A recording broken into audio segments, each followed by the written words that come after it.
গড়েছ দিয়ে গহীনতা,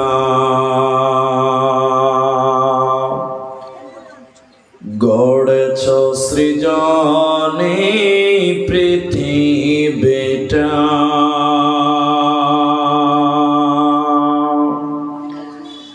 সাজিয়েছ ফলে ফুলে তরুলতা।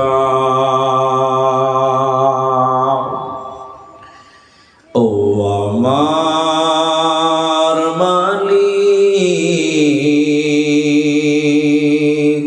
তোমার উপমা তুমি একা।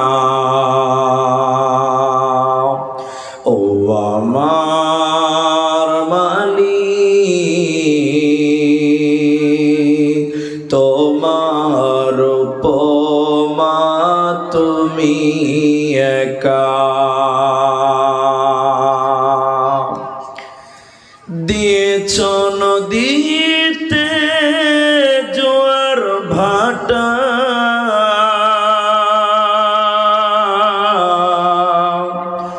রাতের জোছনায় স্নিগ্ধতা, জ্বলে জোনাকি মিটি মিটি বলে আল্লাহু আল্লাহ।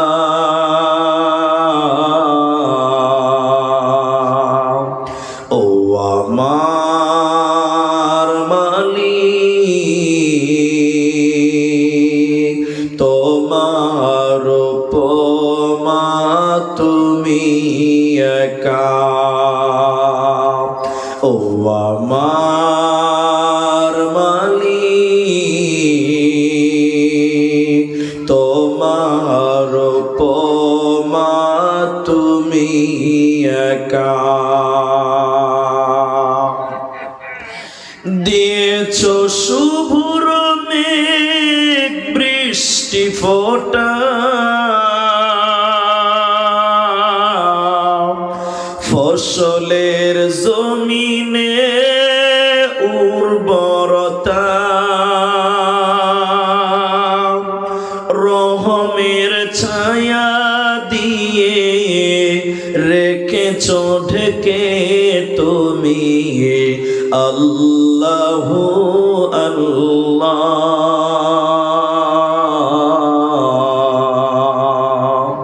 ও আমার মালিক,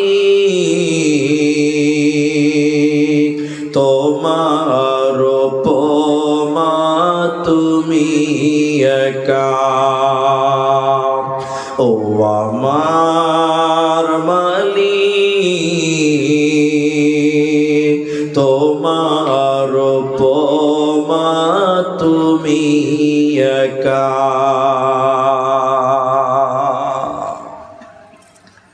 উপস্থিত চলমান সভার যোগ্যতম সভাপতি, স্টেজে ওলামায়ে কেরাম, অতিথিবৃন্দ, আমার সামনে বসে থাকা দিনদার ইমানদার মুমিন ভাই সকল,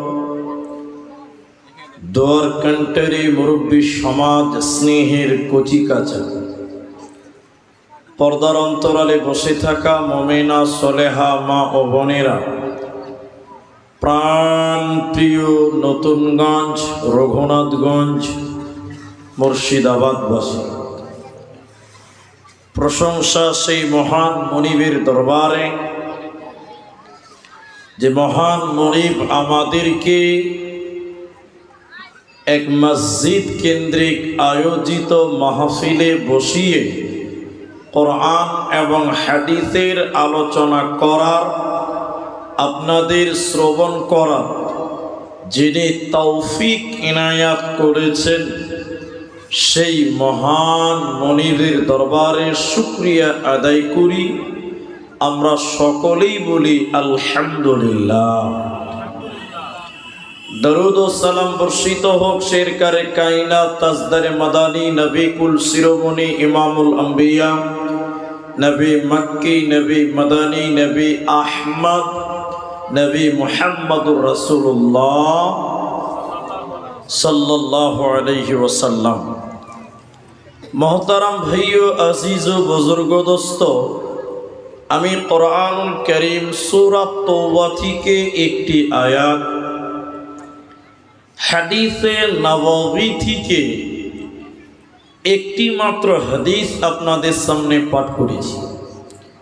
উল্লেখিত আয়াত এবং হাদিসকে কেন্দ্রবিন্দুর মধ্যে রেখে সংক্ষিপ্ত সময়ে এক বিষয় কেন্দ্রিক কিছু কথা বলবো। যদি আল্লাহ তৌফিক দেন তো আলাইহি তাওয়াক্কালতু ওয়া ইলাইহি উনীব।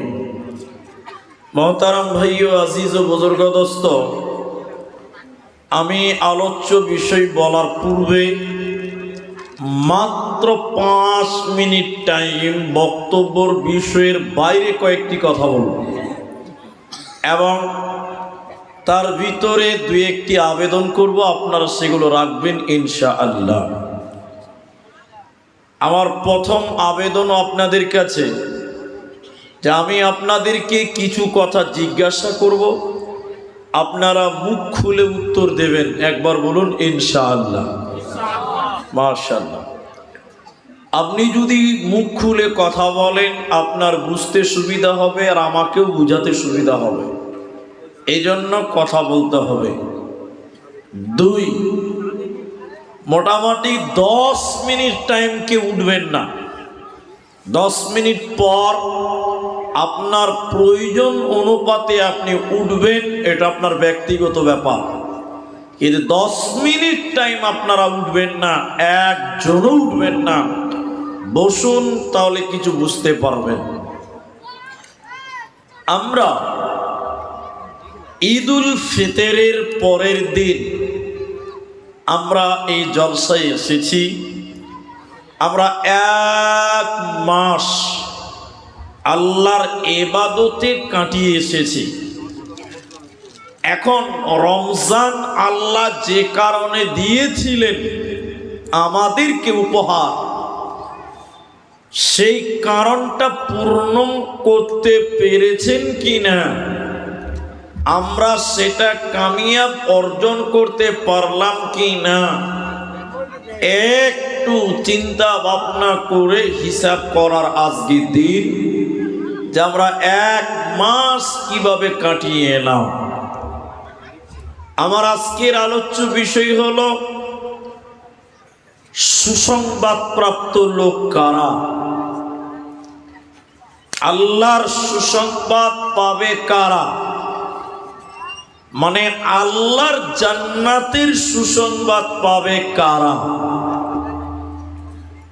হাদিসের ভিতরে 10 জন ব্যক্তির নাম ধরে উল্লেখ করা হয়েছে যে এই 10 জন মানুষকে আল্লাহ জান্নাত দেবে। বলুন সুবহানাল্লাহ। কয়জন ব্যক্তির নাম?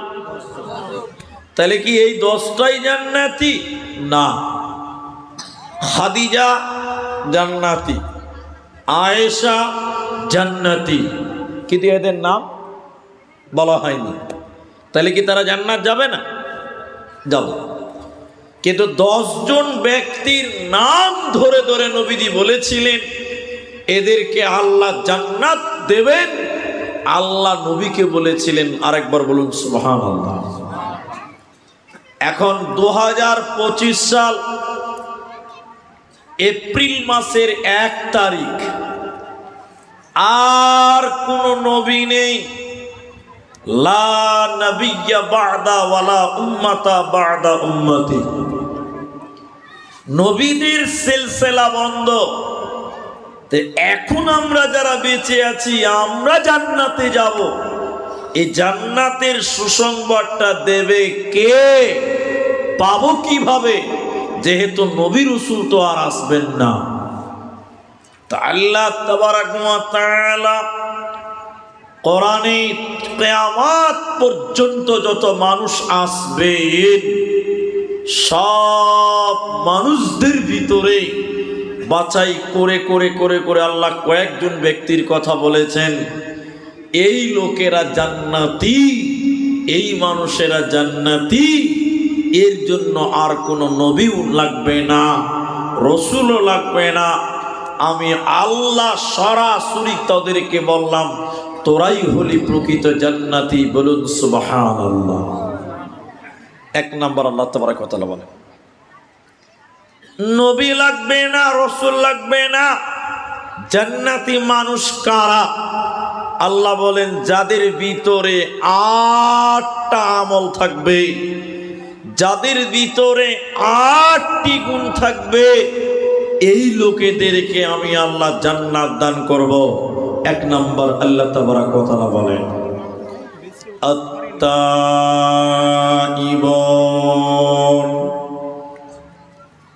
তওবা করনে ওয়ালা হয়ে যাও। যে মানুষটা তওবা করবে, মাপ চাইবে, ক্ষমা চাইবে, আমি আল্লাহ সেই ব্যক্তিকে জান্নাতে দিব, ওই লোকটাকে জান্নাতের সুসংবাদ দিব। এজন্য তওবাকারী হয়ে যাও, আল্লাহর কাছে ক্ষমা চাও, আল্লাহ তোমাকে ক্ষমা করবে, আল্লাহ তোমার জীবনের গুনাহকে মাফ করে তোমাকে জান্নাতের সুসংবাদ দেবে। এজন্য আল্লাহ প্রথম নাম্বার বলে, আত-তাইবুন, তোমরা আমি আল্লাহর কাছে ক্ষমা চাও। তোমরা যদি আমি আল্লাহর কাছে ক্ষমা চাও, তোমাদের জীবনের গুনাহ আমি মাফ করব। দেখো কত গুনাহ তোমরা করেছো, ভেবে দেখো।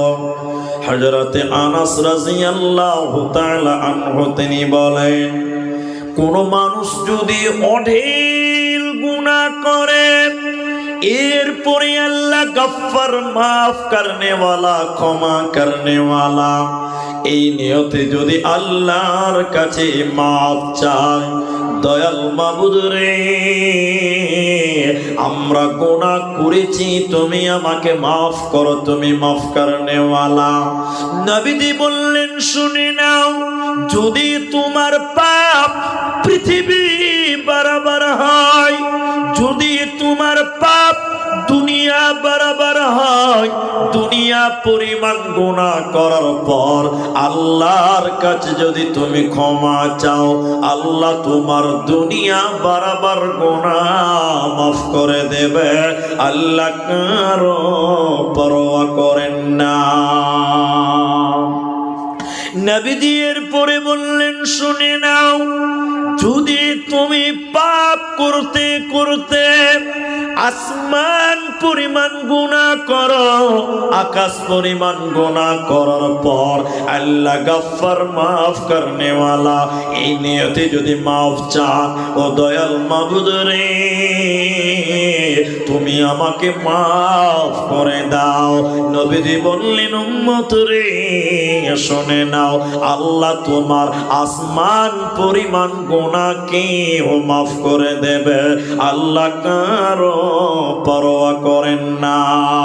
এজন্য মুসলমান শুনে নাও, পৃথিবী বরাবর যদি গুনাহ করো, আসমান পরিমাণ যদি গুনাহ করো, আল্লাহর কাছে যদি ক্ষমা চাও, আল্লাহ তোমার জীবনের ওই পরিমাণ গুনাহ মাফ করে দেবে।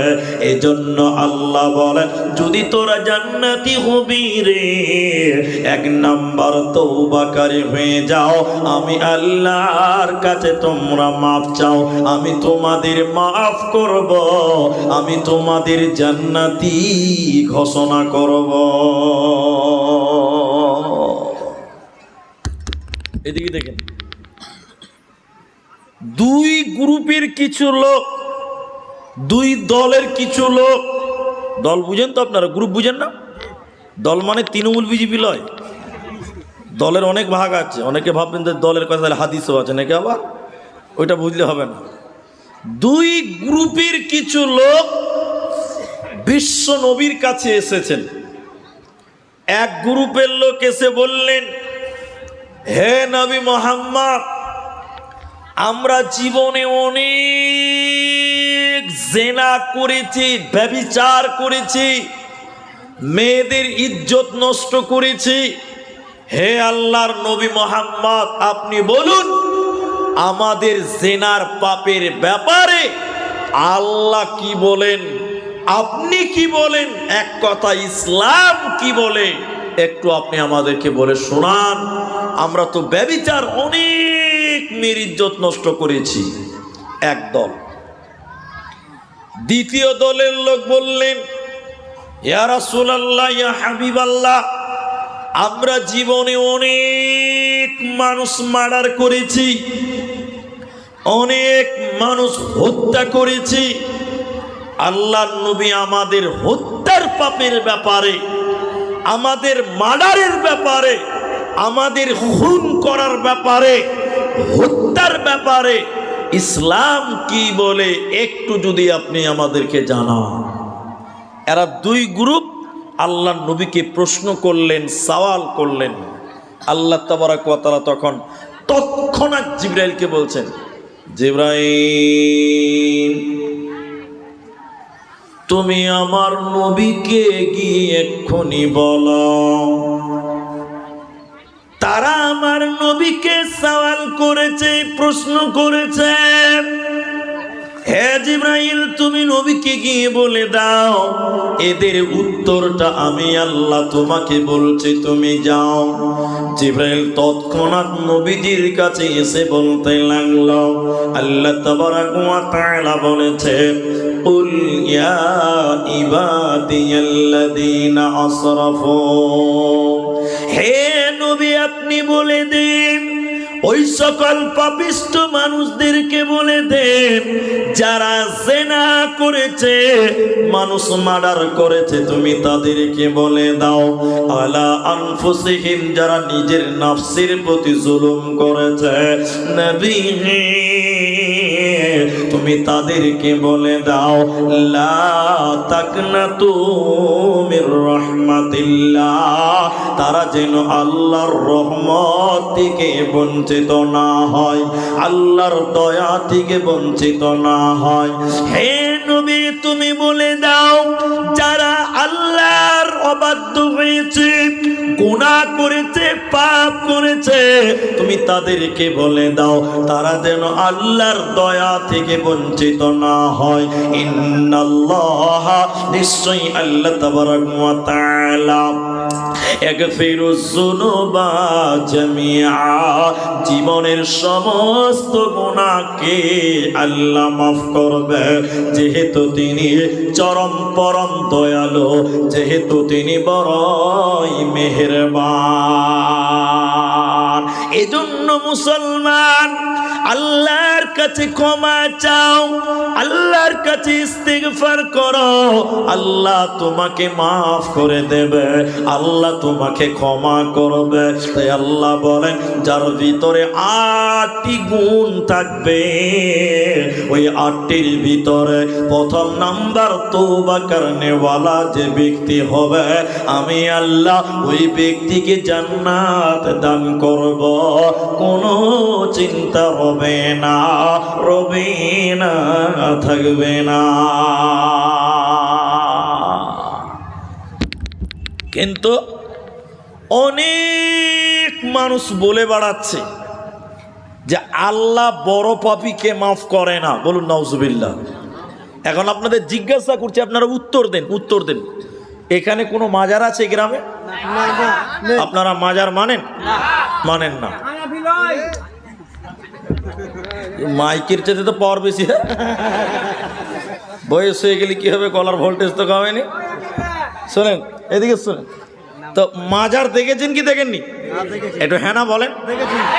আচ্ছা, এবার আল্লাহর তওবার কথা বলতে গিয়ে কথাটা কেন বলছি একটু বোঝার চেষ্টা করেন। বাংলাদেশের চরমনায়ের পীর নাম শুনেছেন? হ্যাঁ না বলেন। অনেকে শুনেছেন। বাংলাদেশে কয়েকটা তরিকা আছে বিরাট বড় বড়, তার মধ্যে একটা হলো চরমনায় তরিকা, আর একটা হলো আমি বলি আর একটা কথা হচ্ছে জৈনপুরি, মাইজ ভান্ডারি, এরকম বেশ কিছু তরিকা আছে। আমি যেটা বলতে চাই সেটা তওবা, তওবা, তওবা। তো একটা বই আছে, বইটার নাম হলো মারেফাতের চাবুক।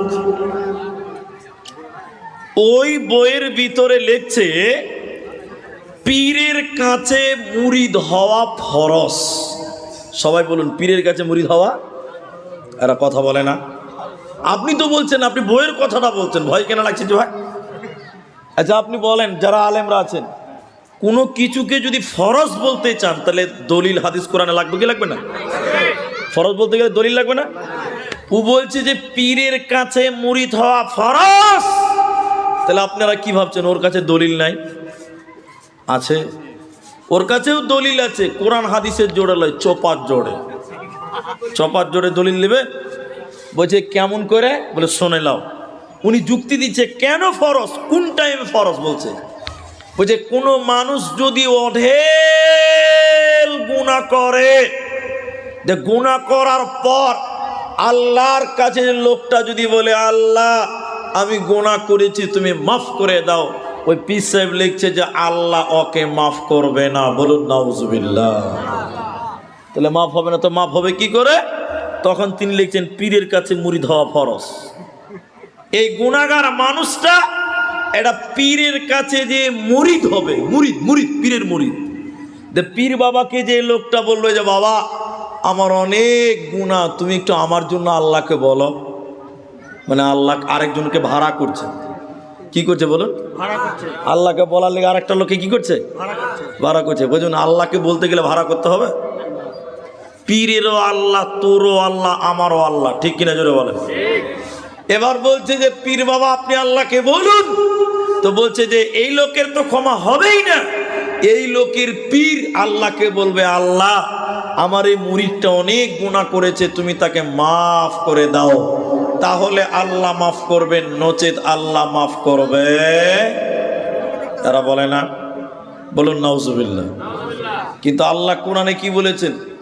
কোরআনে কি বলেছেন? সূরা তাহরিমের ভিতর আল্লাহ বলছেন তুবু ইলাল্লাহ তাওবাতান নাসুহা, তোমরা আল্লাহর কাছে তওবা করো, আল্লাহ তোমাদের মাফ করবেন, আল্লাহ তোমাদের মাসুম করে দিবেন। বলুন সুবহানাল্লাহ। মাঝখানে আর একটা বইয়ের নাম বলি, যারা বাংলা পড়তে জানেন তারা কিনবেন, মার্কেটে পাওয়া যায়। আপনারা আবু তাহের বর্ধমানী নাম শুনেছেন? শোনেননি? শুনেছেন। ওনার একটা বাংলা কিতাব পাবেন লাইব্রেরিতে, ভালো ভালো লাইব্রেরিতে পাওয়া যায়। বইটার নাম হলো পীরতন্ত্রের আজব লীলা। পীরতন্ত্রের আজব লীলা। ওই বই একটা গল্প আছে, এটা হাদিস নয়, কোরআন নয়, এটা গল্প। বলছে যে পীরের কাছে যে তওবা করো, মাজারে গিয়ে তওবা করো, তাহলে আল্লাহ কবুল করবে, নচেত কবুল করবে না। কিন্তু আল্লাহ কি তাই বলেছেন? আল্লাহ কোরআনে নবী বললেন। এবার নবীর হাদিসটাকে শোনাই। হাদিসটির রাবি হযরতে আবু মুসা নবী বললেন যখন সূর্য ডুবে যায়, রাত্রি আরম্ভ হয়, মাগরিবের আজান হয়ে যায়, আল্লাহ তার নিজের আপন হাত এই রকম দুনিয়ার দিকে বাড়িয়ে দেয়, পৃথিবীর দিকে আল্লাহ হাত বাড়িয়ে বলতে থাকে। রাত্রি বেলায় আল্লাহ বলেন ওরে দিনের পাপী রে, যারা দিনের বেলায় পাপ করেছ আর রাতের বেলায় তোমরা ঘুমোতে যাচ্ছ, শুনে নাও আমি আল্লাহ রাত্রি বেলায় তোদের দিকে হাত বাড়িয়েছি বান্দা, তোরা আমি আল্লাহর কাছে মাপ চা, তোরা আমি আল্লাহর কাছে ক্ষমা চা, আমি আল্লাহ তোদের দিনের পাপকে আমি রাত্রি বেলায় মাফ করে দেব। বলুন সুবহানাল্লাহ।